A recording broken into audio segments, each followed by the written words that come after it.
going on? So I got another story for y'all, man. Or I got a story. This is my first story. I'm gonna be dropping a whole bunch of them. Things. This is real stuff that happened to me, man. This is my therapy channel. This is how I'm gonna process it.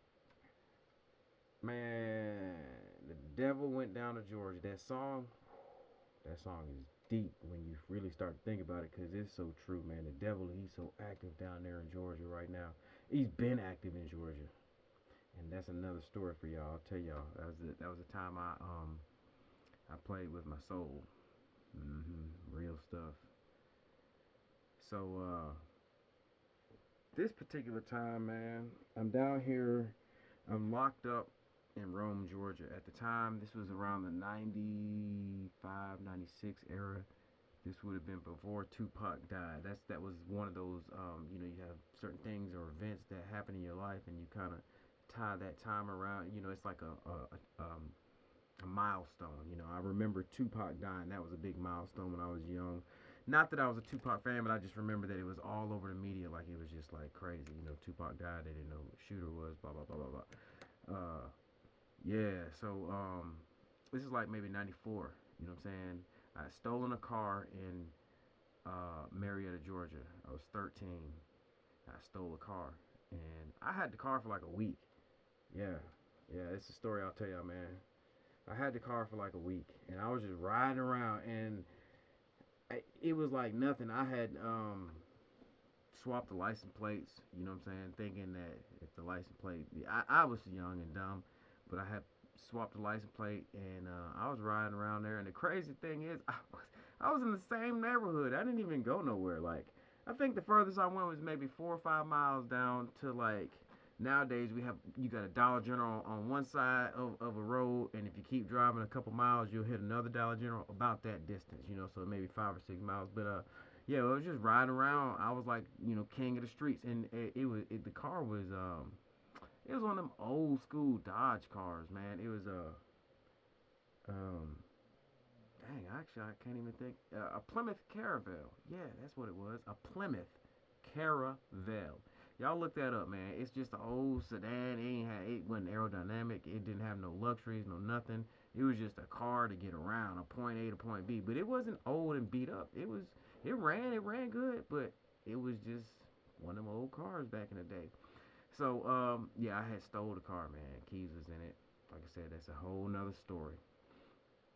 Stole the cars. My pops was working security for the apartment complex. Matter of fact, he was getting the lease for our apartment townhouse. You know what I'm saying? This was it was called Charter Square was the apartments. This was on Windy Hill Road out there in Smyrna, Georgia, I believe it was. It was like right on the line of Smyrna and Marietta.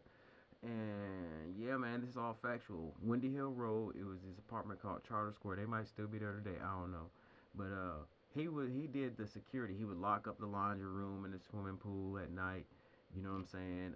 If there was any calls back then, people would call the apartment complex security. Now everybody just called the damn police. But yeah, he was that guy. But he never really. It was like no calls like people. Hey, it was just more like somebody might say, hey, there's some kids down that jumped the fence at the swimming pool or something, them type of calls.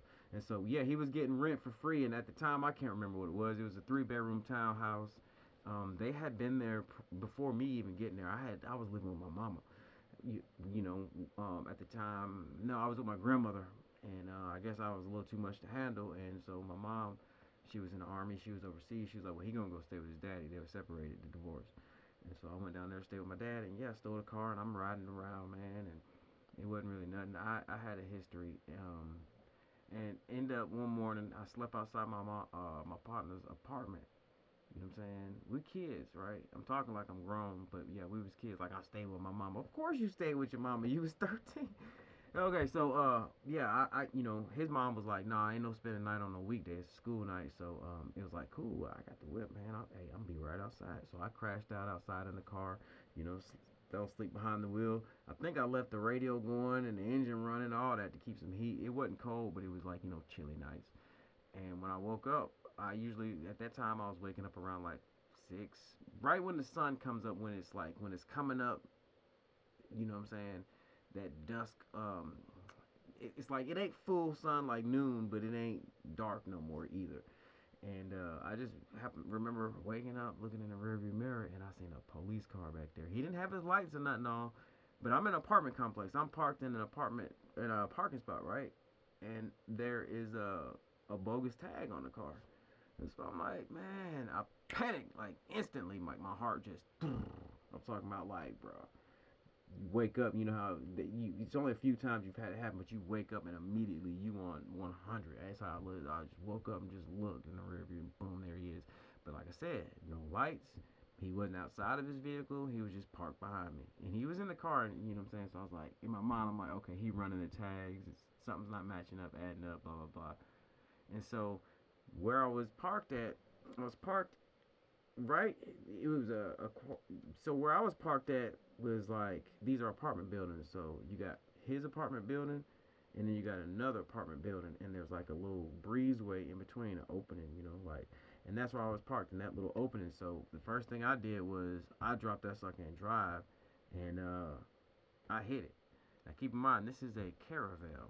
This is one of them old Plymouths. This is not nothing of any power. I think it was front wheel drive, and man, the chase was on, and I went through that building, them two buildings, and then I went through another set of buildings, and I was like, you know, this is not the car. Even at 13, I was like, hey, I'm not finna get in no damn high speed chase in this. Oh no.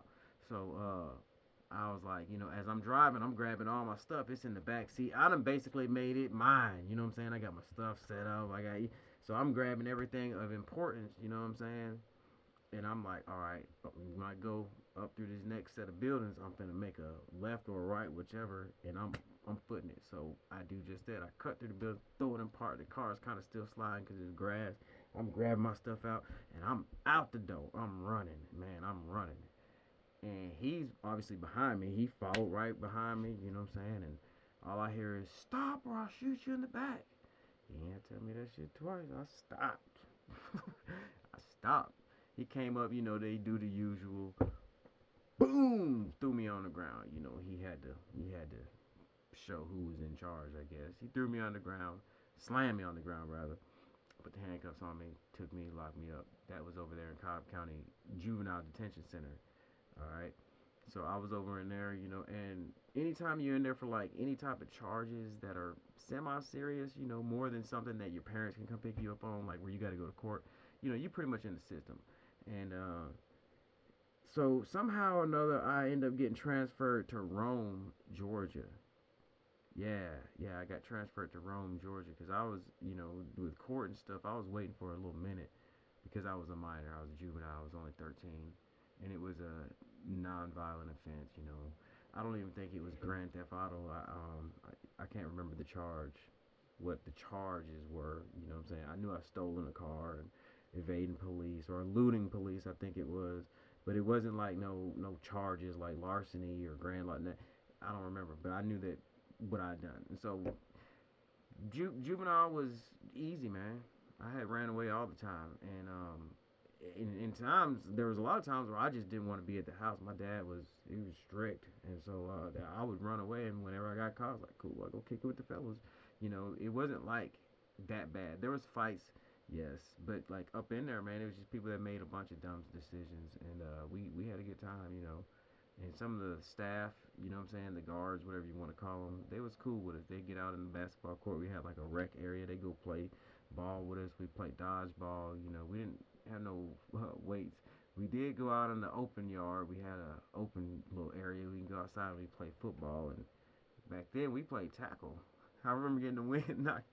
That shit, I thought I was dying out there in that damn juvenile detention yard. But they transferred me to Rome, Georgia. It's another detention center, but I noticed that it is way bigger, way bigger. Like, and it's just got that. You can just tell, like, man, this is more of a facility. This ain't gonna be no fun and games. Cause Cobb County was a little small detention center. You know what I'm saying? There wasn't that many kids that was getting up in trouble at the time. You know, most of the stuff their parents was picking them up from the police station. You know, y'all report back to court. So they get us to Rome, Georgia. It was 3 kids to a cell, man. Yeah, in the rooms there was you know what? I don't even think there was no bunk beds in there because I was in 2 different cells. on 2 different wings while I was at Rome, Georgia Detention Center back in 1994. Y'all in the chat, y'all know if y'all was there. Um, the rooms I was in, no, they were not bunk bed rooms, and it was one person that had the bunk bed, and then there was 2 mats on the floor. Yeah, we had, you take your mat, you on the floor, but you in that room, because I remember it was a young dude who had got raped by some dudes. And like I think that in Georgia is, I don't care how old you are, it's automatic 5 years or something like that.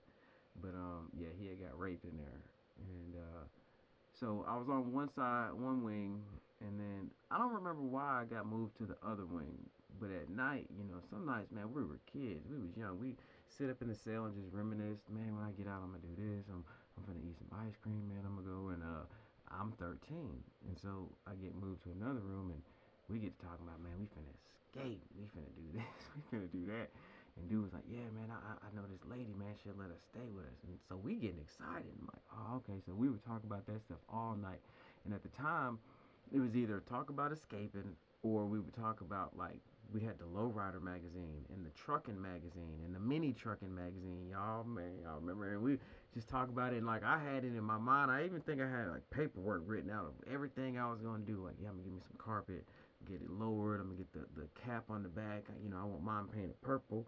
I want them inky rims on it. I want this, that. And yeah, we was in there. So we was up late, like one night. And, man, it was one of them nights where everybody just wilding out. People was just kicking the door. We was all on lockdown, and you hearing doom, doom, doom, doom, doom, doom, doom. It's probably 12, 1 o'clock in the morning.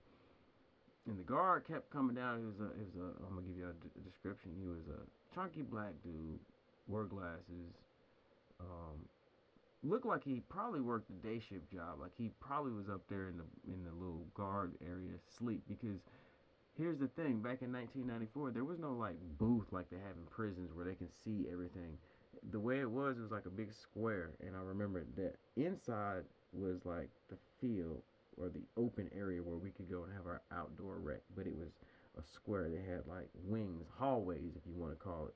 So just each part of the square was a hallway, and it was just a big square, and there was one main office in one of those branches of that square. So it wasn't like, if you went down a certain hallway, you was just down the hallway. There was no guard booth, no nothing. So, and there was no panic buttons in the room. It was none of that. You was just, so you just had to call for a guard, scream, do something, or when they check on you, that was about it. If something was to happen. I think now it's probably different, but yeah. So man, people were just kicking at the door and just acting silly, and the guard, he would come down there, and you could tell he was irritated. You could tell we was getting a kick out of his irritation, because we was aggravating him on purpose. And after a while, it was like doom, doom, doom, doom, doom, doom, doom. You know what I'm saying? And you hear him coming down. You hear them keys. And so they kept doing it. We kept doing it. And then finally, I decided I'm gonna take my dumb tail and I'm gonna give it a go. It kind of slowed down, kind of tapered down a little bit, but people were still kicking the door.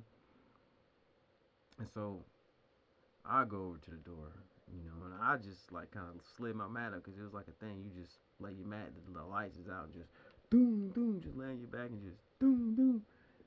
Man, I kicked that door about 4 times, and on the fifth one, my leg went free. Like what? The hallway on the outside of the cell was blacked out too. Like the light was off, and there's probably a good 20 cells on this hallway on one side, and there's maybe 10 on the other side, and then you had 2 shower areas, common shower areas. Man, my leg kind of went through the door, startled me for a minute, and man, it was dude right there. He was like, I got your ass now. I got your ass. Turn around. Man, immediately I pissed myself. Not like just, but like a little squirt came out. I'm not like, oh shit, scared the shit out of me, because he startled me, man. Buddy had took his keys off, and everything was like just sliding down the walls, waiting, and he happened to catch me. Man, he was like, man, turn around. Put your cuffs on you. Man, he put them cuffs on me, had me on my back. I'm like, man, where I'm going? What you gonna do, man? He's like, man, shut up. Yeah, see, y'all stupid motherfuckers. Stupid this, stupid that. Man, he got me up, you know what I'm saying? Brought me into the shower room. I'm like, man, what you doing with me in here? You know what I'm saying? He was like, shut up, I had enough. And the showers were open. Like, you could come in and out of the shower. There's no door on the showers. You know what I'm saying? On this hallway. And, man, buddy was like, sit down, turn around. I sat down, turned around. He's like, lay on your stomach. I'm like, man, dude got my ankles, handcuffed him. Then he took another pair of handcuffs, shackles or whatever he did, man, and handcuffed my hands. I'm on my stomach, got my arms behind my back and handcuffs, and then he handcuffs my feet and then handcuffs them together, so I'm literally hog-tied. Ain't no slide, no cuffs under your feet coming up out of that. Yes, your ass. And I'm like, okay. So I'm like, after this, the adrenaline wears off, and I'm just like, damn. You can hear niggas laughing and stuff, man, stupid ass, they got you, Danny, got you. He's like, man, shut y'all ass up. Next person is gonna be you. I was like, damn. Man, like I said, this is about 12, 1 o'clock. The shifts, I believe, was like 6 or 7 in the morning. And man, I laid there all night. First I was on my stomach, and then I laid on my side. I rolled over on my side. I could not get comfortable. My shoulders was killing me. My stomach started hurting because I just couldn't stretch, bro. Man. Luckily, I didn't panic. I didn't have no claustrophobic panics like you would as an adult. Like, what if this big thing catch on fire or flood out? I didn't have none of that. But that man, dude never came and checked on me. And you ain't finna sleep hog-tied. Come on now. Yeah, he didn't come back down that hallway at all, man. And they finally got me, and it was kind of getting light out. You know what I'm saying? You could see that when you brought me out the hallway, they had a couple windows in the hallway. You could kind of see it was starting to get light, so I knew shift change was happening. And I was like, damn, man. And yeah, he put me in that cell, man. And the roommates, they was kind of laughing and stuff. They was waking up like, damn, man, you good? You good, bro? Like, yeah, I'm good, man. I was like, damn. I thought, yeah, that was the time I got hog-tied and locked down in Rome, Georgia, man. Young and dumb, man. My channel isn't about prison stuff, man. It's just about stuff I've gone through in life. I've never been to prison, you know what I'm saying? But I've been in all kind of youth detention centers, boot camps, psychiatric centers as a minor, undocumented, off the books type of stuff, if you want to call it. Yeah, I walled out, man. I stole 2 cars. Bro, I did so much, man. Used to break in the cars, but yeah, there's certain things that I remember in my life, I take full accountability for, and that's what we got to do today too. You need to, what you do today affects your tomorrow. That's for certain, for sure.